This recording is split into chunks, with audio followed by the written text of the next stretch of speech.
Welcome to the Visual Storytelling Podcast. My name is Fred Ranger, and I'm so happy that you're joining us today for another inspirational conversation. Today I have a special guest, another Canadian photographer all the way from Calgary. His name is Todd Korol, like the Coral Sea we just discussed. And he's currently an editorial and corporate photographer living and working in Calgary, Alberta, Canada. And he also directs and produces short-form documentary stories, both in stills and in video. So Todd, welcome to the show. Thanks. Great to be here. So I'm so happy that we're having this conversation because I discovered two things about you. Well, three, I would say. The first one is that you're a fellow Canadian, and we were just discussing about our winter that was all like weird this year, and now we're fully onto the winter mode. Secondly, you do have a passion, it seems, for those old school cameras, and I have the same affection for them. You just happen to have, I think, more than me, and we got to talk about that. But most importantly, your work is so impressive, and I've seen a lot of your different projects, whether it's professional or your personal projects. So I just want to say, first off, I'm very appreciative and very impressed by your work. So very happy to be talking to you today. Thanks. It's great to be here. So Todd, talk to me a little bit more about how you became a photographer in the first place and what actually started you on this whole journey of a visual storyteller. Basically, my grade 7 teacher, he had a little photography club in school. I grew up in a really small town in Manitoba of 950 people, and we had a photography club. And I remember the darkroom was under the steps of a photographer, under the steps, and we used to go in there and, of course, turn on the red light and pour the chemistry and develop film and make a print. And I can still remember seeing, that first print when it comes out. It was magic. Like everybody says, it really was. This picture came on this piece of paper from this chemistry. So that was very exciting. And from that moment, I kind of lived photography. I played sports in high school and everything else, but I also did photography in the yearbook club.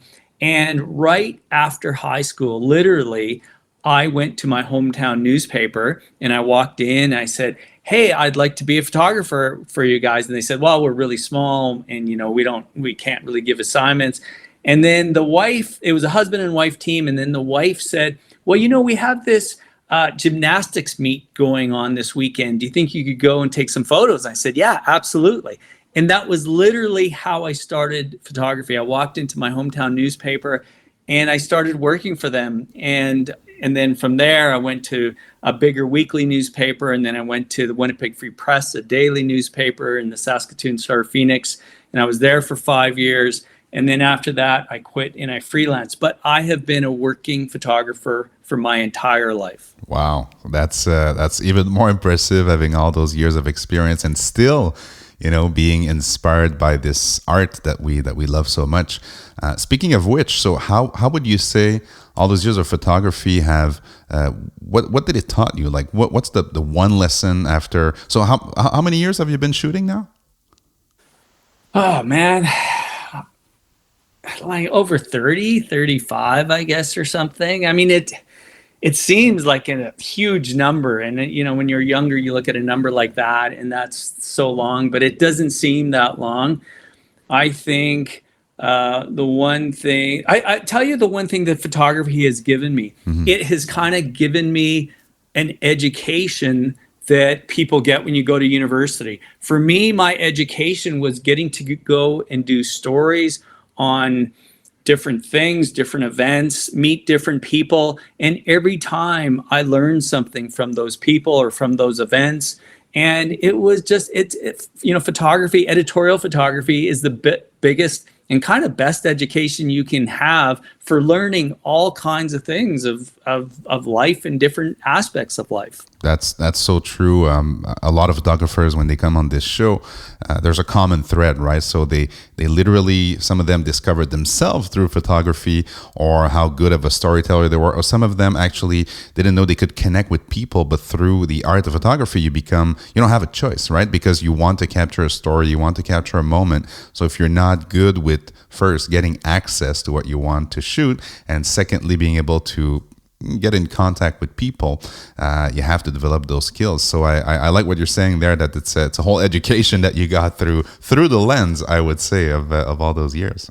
For sure. One thing that I've learned is really how to connect with people. That is the one thing where I can be thrown into basically any kind of situation right now, and I know how to read people. I know how to read the room, what's going on, and I can connect with people on their level, and kind of you learn those things of listening and being genuinely interested in people, and making that connection. That's the most important thing of being an editorial photographer, because if people don't trust you to let you into their lives, then you're not going to get anything. You're not going to have anything. So you got to learn how to connect with a person, and really a lot of times in an instant, and sometimes you have to learn to connect with people when you don't speak the same language too.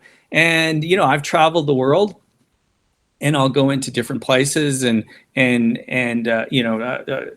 different countries where I can't speak the language, and you got to learn how to connect with people. And often that's through your eyes, that's through your body motion, that's through just smiling at somebody and communicating that way. You got to figure out those ways of how to do it if you want to be a successful photographer, I think.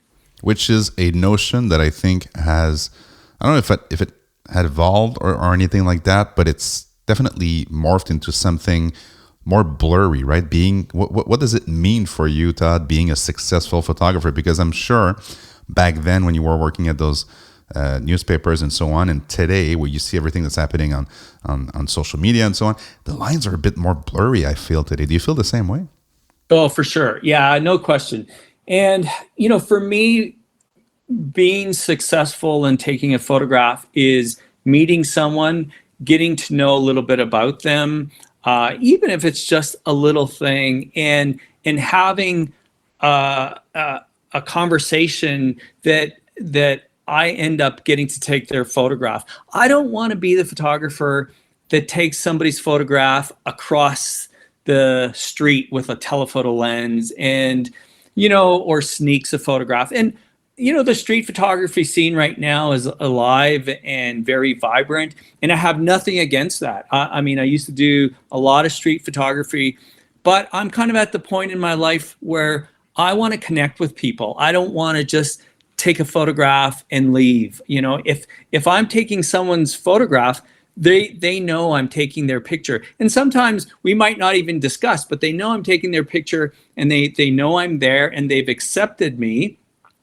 And it's not just a kind of take, because if you look at a photographer's vocabulary, we take photographs, we shoot photographs, which, is kind of a word that I don't even use anymore. I don't like to use that. I want this to be a two-way street where, I'm there, I'm in your space, and you're allowing me to, do my job and take a photograph of you. So what makes a good image for you, Todd? I know it's a very, very subjective question. It's a large one, but in your book, like, what is the moment that you go like, I have it. I have this image that I wanted to make. It feels like I wanted it, and so on and so forth. What makes you tick? I think for me, a great image, of course, is composition, is use of light. All of those things, especially those, capturing the moment, all of those three things coming together. And then a photograph that makes it seem like the subject, that you're part of the scene, that you were there as almost participating in that whole scene, and the subject knew, and there was acceptance for you to be in that. And it looks like you should be there, and you should have been taking this photograph. And for me, that's kind of like at the point that I'm in my life right now. That for me is a successful photograph. I like what you're saying about telling a story that's unfolding in front of your eyes, but that there's a reason why you're there, and you're not disturbing the scene, but you're participating, you're documenting. I like this approach that's probably very different than a lot of trends that we see online, right? With those in your face surprise people with a big camera in there. I mean, a bit like, I guess, some other famous photographer who made popular in the 60s and 70s and 80s, but I see it a lot online, and it's not that one is better than the other, but I like your approach. Not at all. Yeah. And I hope people don't take what I'm saying is I'm against a certain style, because I'm not. I've been thinking a lot about that lately. Censorship, all those kind of things, which I'm really against. I am not for or against any style of photography. And I look at so many different styles and what photographers are doing, and I find a lot of interesting work. I'm just saying right now in my life, I'm kind of trying to work a certain way. And, maybe it's getting a little bit older, and maybe it's just wanting to connect more with people as well, too. And I, like I said, I have nothing against the way anybody works, and I will look at those pictures and I will judge them on their merit. But for myself, right now, I'm kind of in a place where I want to work a certain way. Perfect. So now we know you have nothing against Bruce Gilden. Okay, so we can go to the next step. I'm just kidding. No, I think he's a fabulous photographer. He is. I've been a huge fan of Bruce's for a long time. And part of the reason why I actually really like Bruce's photos is because the subject knew that he took a photograph. You're right. I'm not a fan of the total sneaky type of picture with the telephoto lens where nobody even knew. I mean, Bruce puts himself out there, and for better or for worse, the subject knew that he just got photographed, or he or she just got photographed, and then they can have a conversation with him, and they can chat about that. But Bruce kind of is not sneaking any kind of photography. He's doing the things the way he likes. And the other thing that I like about what Bruce does is he photographs a lot of really different people. Yes. They're not the stereotypical pretty, beautiful people. He photographs anybody on the street. And those people have a right to be photographed as well. They have a right to be out there as well. Like what is your subject supposed to be? Just this, kind of, perfect person? What the hell is that these days anyway, Well, so, I got to say, I'm in his camp. I'm a fan. Despite the way I was talking, I'm a fan of his. Same here, man. I think you said it best. And if we go back to social media and Instagram and so on, it's hard to find those very different, way of treating photography, people, processing, and so on and so forth. And Bruce, immediately it's a photo of him or in his style very rapidly, because he developed it, he perfected. Yeah, and I am a gigantic fan of Diane Arbus. I think what she did in the 60s and 70s, it was really amazing. She did fabulous, interesting work that I don't know if you could do some of that work today without people on social media jumping on you. What people's reaction would be. I don't know. I had this conversation with another photographer a little while ago about whether that work could be made today or not. But she gave a voice to a lot of people, right? Yeah. And it's interesting to see, again, how society influences who, how, and how can you make your art a reality? Because to your point, and who we can photograph, exactly, right? Or who could we look at? Yep. We live in an interesting time for to sure. To say the least. Speaking of interesting time, I want to talk about an interesting place, because you are in the western part of Canada, in Calgary, and your work has been, of course, influenced a lot by where you live, and you've got some magnificent photos of the Stampede and from the farms out there, the nature, and so on. So how much of an influence was the actual location of where your work was mostly done? I know you travel all over the world, but you live out west in Canada. So how much much of that was part of your style, your photography you developed over the years?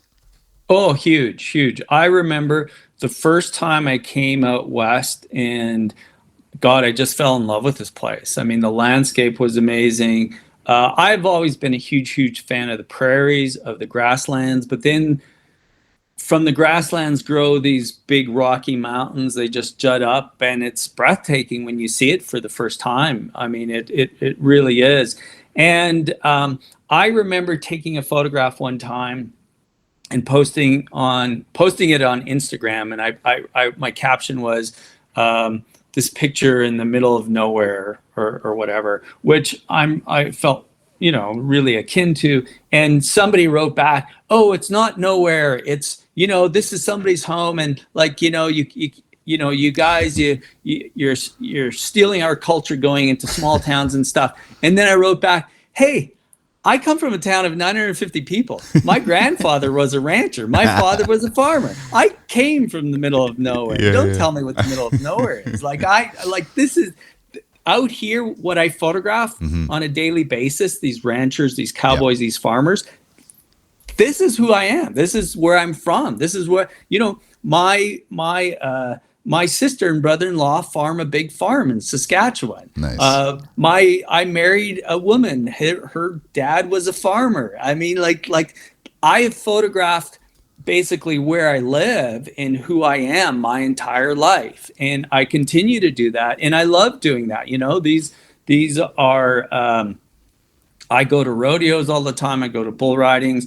I work with these people, and I live in the city, so to speak. That's kind of where I live right now. But this is where I'm from. This is who I am and what I'm about. I mean, I've been basically documenting my life and the people around here my whole life. I mean, this is what I do and where I'm from.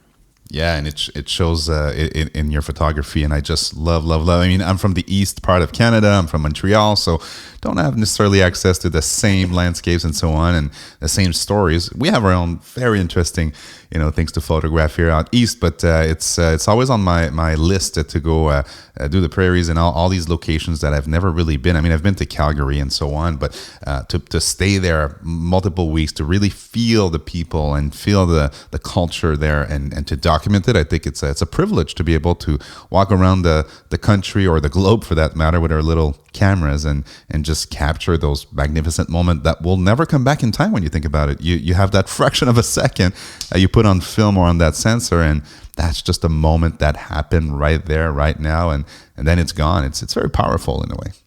It really is. And that is the great thing about photography. That's the great thing that photography has given me, is an invitation and access to meeting all these different people and a wide spectrum of people, and doing so many different things. I've worked at 5 Olympic Games, and I have done countless world championships in speed skating and figure skating and all kinds of sporting events. I've been to, I think, I was at 25 Grey Cups, and wow. So I've done all kinds of things like that. But then, and I've got to travel with prime ministers here, and I've got to photograph the president of the United States when he came to Canada, and I've got to travel with royalty when they've come here. So I've got to do a bunch of different things, and then at the heart of the matter, I get to meet people who their lives have been to live on the land and ranch and raise cattle and raise their families. And all of those are equally important. I don't hold anyone higher or lower in importance. It's just, the camera has given me that privilege of being able to be part of all that and meet all these great, varied people. I really like what you're saying, and I think it was Joel Merovitz who said you have a license to see. Well, I think you're pointing another aspect to it, is you have a license to connect, right? It just opens up all those doors, all those interesting conversation, and meeting people. And yes, sometimes it can be the president of the US, or it can be somebody who just, for the fifth generation is holding on to that ranch out west. Like for me, that's the beauty of having photography as the catalyst to being able to meet all those people. I'm a big fan of Joel's as well. I was really lucky. I got to meet him in, I guess it was 2019 at Paris Photo. Wow. And got to chat with him a bit. And I've loved what he's done. I mean, he's a great photographer. I love his books. A couple of his books are my favorite books that I go back to all the time. And he just has this wonderful eye. And the guy just continues to explore the world and share his great images with us. At his very golden age, he keeps getting better and better. Like that's the one thing I don't understand. Like the guy has done so many of the important photos in the history of photography, and he keeps delivering at 80 plus years old. Like that's crazy. I know. I want to be just like him. Exactly. Speaking of a famous photographer, you had the opportunity, I saw that on your YouTube channel, to film William Albert Allard doing his thing, and I was glued to that video for the whole duration. First off, good job on the video side of things, because I know it's not easy to do these type of videos, and you don't control the elements, the light, and all these great things. But the story and the just to see that man work was so inspiring. How was it for you to meet that guy? It was, I don't know. It was. Probably no photographer has had a bigger influence on me than Bill Allard. And Bill has become a very good friend of mine. And, we brought him out here to do some workshops with the camera store all the time and got to know him really well. And I go to the National Geographic Photographers seminar and meeting every year in Washington, D.C., and I get to see him there, and we've become very good friends. We chat all the time. We chat by email all the time, and he is. I think what people don't understand too are, the older photographers will get this, but he is one of the most important and influential photographers of the 20th century. He basically brought color, real photojournalism to National Geographic magazine. Wow. And that was a big thing. I mean, because they were doing, the pretty pictures or the setup pictures, but all of a sudden he started going out and doing real journalism with his Leica cameras and Kodachrome film. And he would come back and you knew there was this intimacy to these photographs. They were real. They weren't set up. They were just, it was kind of stuff that people hadn't seen. And he really paved the path for modern color magazine feature photography. I mean, he's really that important. And I'm, man, if him and I would have been the same age and we were younger, we would have got into a lot of trouble together because we like a lot of the same things. And he is just truly one of the great photographers ever. And I'm so lucky that I get to call him, a really good friend of mine too. Wow, that's such a powerful story. I was again looking at the way he was working, and I don't know if you can attest or confirm, but it's pure instinct, right? Like he would be walking and just like seeing a scene and not even thinking about it, just connecting with the scene and liking what he was seeing, and then you look at the photo and you're like, oh my God! Okay, I know. How does he do it? We went to this bar in small town Alberta, and we went to this bar, and we were having a beer there, and all of a sudden he struck up a conversation with a couple of the local guys, and we were chatting, and he was just part of the scene. And then there was a really nice picture, and he had his Leica Q2, and he just picked it up and snapped the photo, and again, amongst the subjects, there was acceptance for him to be there, for us to be there. And that's really important. He said for him, that's the most important thing. You have to get this acceptance from your subject to take these photographs. Because if you don't have that, then they're not going to kind of give you that, allow you into their lives and into those kind of moments. So he's got this really disarming way of chatting to people, of getting into their lives, of he looks for light and he looks for form, and things happen. And he's not one of these photographers that shoots a tons of photographs. He's always taking pictures.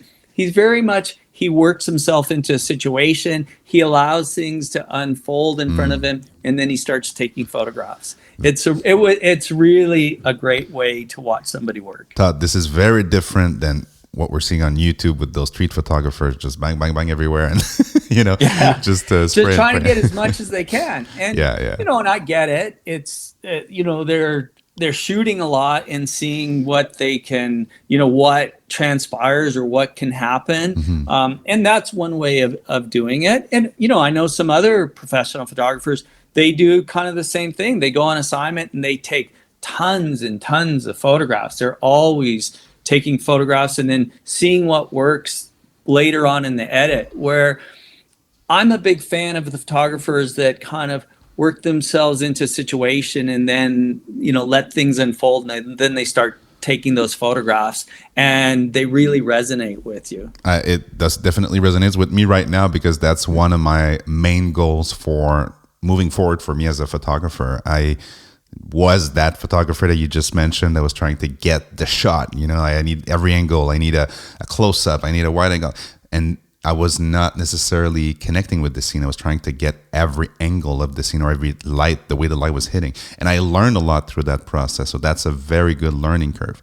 But I think, to your point, we all have different stages in our photography journey, and it resonates so much what you're saying right now.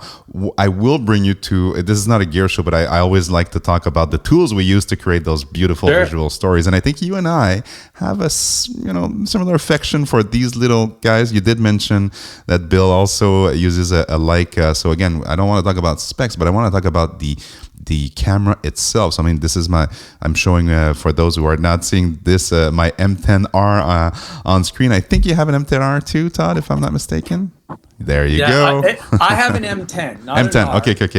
But an M10. But let's talk about that, because again, regardless of the specs, how did Leica cameras help you achieve what you were trying to explain a little bit earlier? And was it part of your creative process to get into a camera system that was probably completely different than all of the other systems on the market?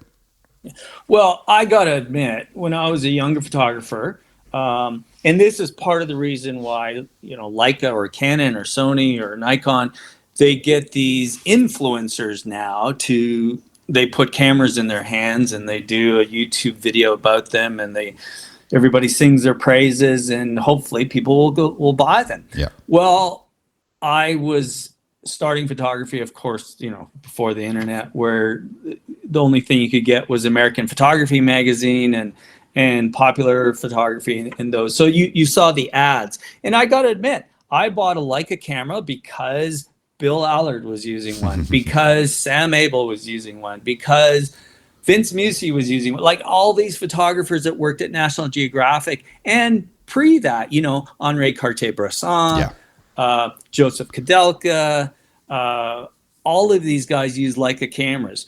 So for me, I wanted to be like them. That honestly, that's how it came about. Yeah. That's why I ended up getting a Leica camera. But when I got one, I quickly noticed that I was starting to take different photos. Unlike my SLRs, unlike the cameras with the telephoto lenses, where you take pictures really wide or telephoto, and it's a specific type of photo. And those cameras are great for my day-to-day work, whether it's newspaper work or my wire service work or anything else. But I found for my personal work, the Leica really kind of spoke to me, and it allowed me to take different photographs.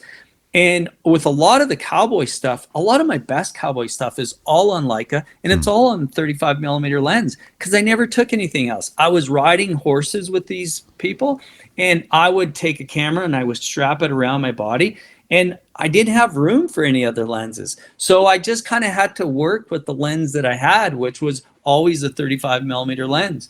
And it took some of my favorite photos, and again, and it was disarming to the people that I was photographing as well. I didn't have all this gear hanging on me, these big lenses pointing at them. It was kind of just this little innocuous camera that people would look at and really not pay much attention to you. And you could work that way, and you could work, and that's the best way to work. They know you're there, they know you're taking pictures, but they're not really paying attention to you because you don't have all this silver flashing, stuff going on around you. And the way the Leica works, the way the rangefinder works, is I keep both my eyes open a lot of times, and you can see the full field of view. And then that parallax goes in one eye, and you can see subjects coming into your frame, and you can really anticipate what's happening. So, and the shutter is very quiet. Yeah. I mean, I've worked in places where you're taking pictures and you're not, all of a sudden you don't have this big shutter going off. Of course, now with mirrorless cameras, it's all, you can shut that off and they're completely silent. But yeah, for me, the Leica has become an extension of the way I work. And I will never get rid of my Leicas. I mean, I will have them all the time. And the lenses, of course, are fabulous. I mean, I know this is now getting to sound like a Leica ad, but it's just the truth. They have this distinct look and character to them, this contrast. And I don't mean that they're better than anybody else's lenses. They're just different. They just have kind of a different look. Yeah. Oh, I could definitely see that. And I was a Fuji shooter for the longest time, and Nikon before that. And again, probably way better cameras than my Q2 and my M10. But at the end of the day, there's something about the lenses, right? So I have the 35. Are you on a Summicron, Summilux on your end? I have the Summilux, the 35-1.4. Yeah. I have a very, very old, made in Canada 28 f2.8 lens. Nice. And it's beat up. I bought it beat up 20 years ago. It was beat up, and it's still even works. beat up more. Still works great. And it's got a very distinct look to it, which is why I keep it and why I like it. And then I have a classic 50 millimeter f2. Yeah. This is pretty much all you need, guys. Like you could stop the search for the perfect trio of lenses. I've got the same exact one, and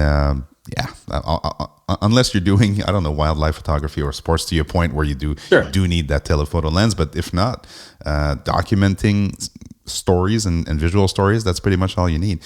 So did you go from Leica film to Leica digital? It was that how? So from an M6, or what was the M6 that I still have? Okay. I still have my M6, and it's a great camera. I used it in Mexico last year, and I still use it.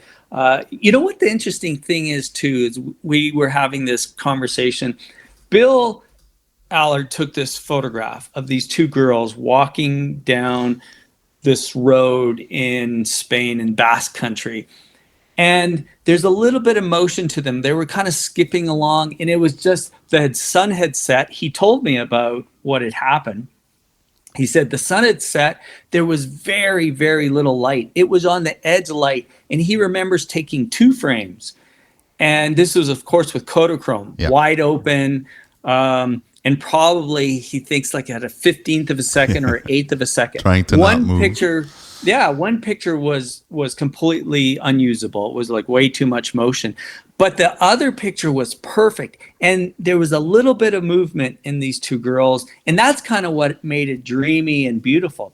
The thing about photography now is what we would do, of course, is we would crank the ISO up to 800 or 1600, and we would freeze that, and we'd have this perfect picture. But would it be perfect? Or is it better to have this little, like, we've lost this little bit of motion, and we've lost these things or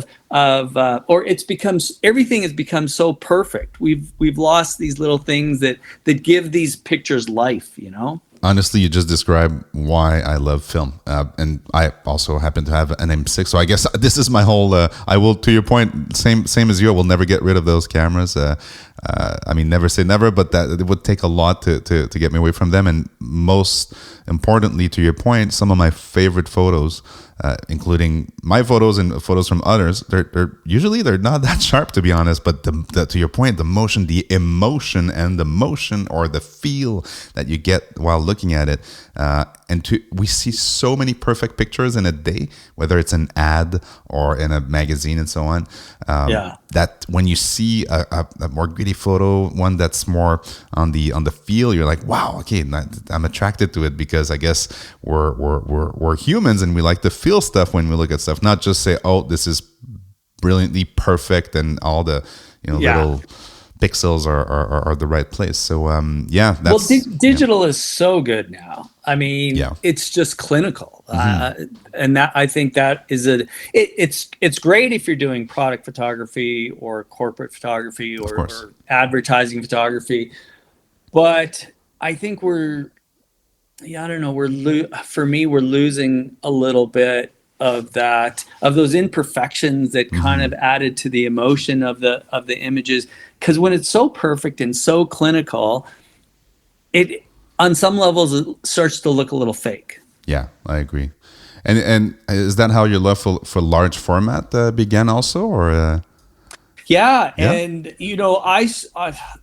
there was an old 4x5 press camera at a newspaper I used to work at in Saskatoon, and the chief photographer there taught me how to use it. And so I've had one all the time, but I love the look that large format film gives me. And again, I'm not after that perfect image where everything's in focus and you can use the movements to make everything, you're looking for perfection. I love the tonality that you get out of large format film, especially black and white film and even color film. A lot of my photographers that I really, really liked shot large format. Joel shot 8x10, of course. Stephen Shore shot 8x10. Joel Sternfeld did. And their color images just had this different look to them. They had this look that I was like, how are they getting this look? And of course, you get this different spatial sense when you shoot large format film. You get more of this dreamier drop off in the background, the things that go out of focus.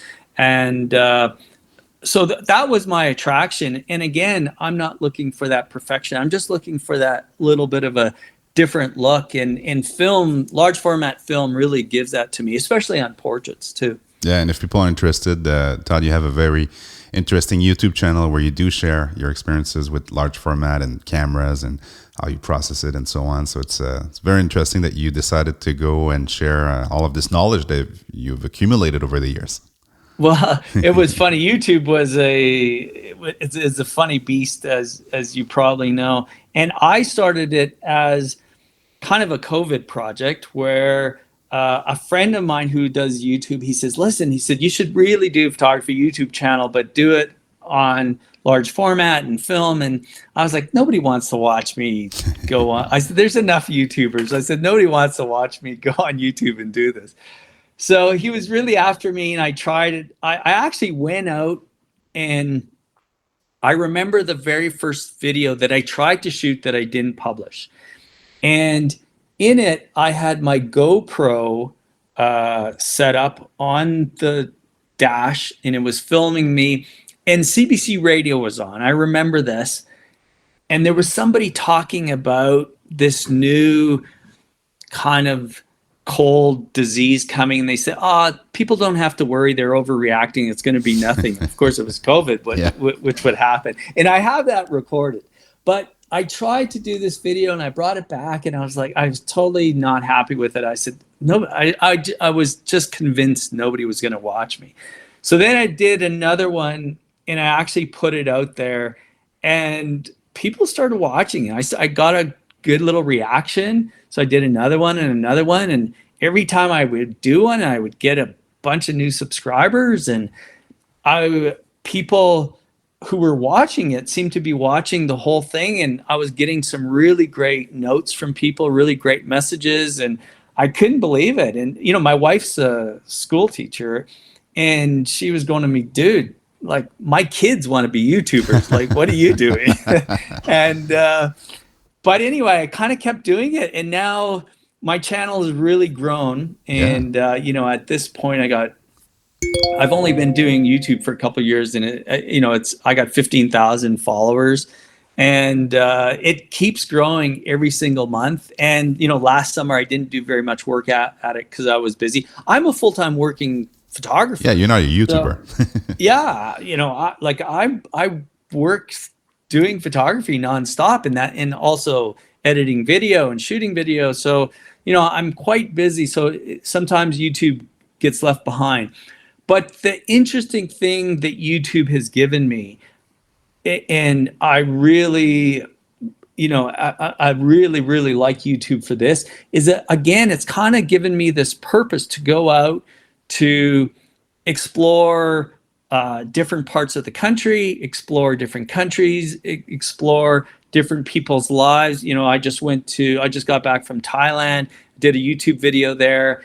And I probably took some photographs that I normally wouldn't have taken if it wasn't for YouTube. So YouTube has really been a lot of fun, and it's still growing, and I'm going to continue doing it because nice. I really enjoy it. And now with the collapse of the editorial market in Canada and in North America, I'm doing very little editorial work anymore.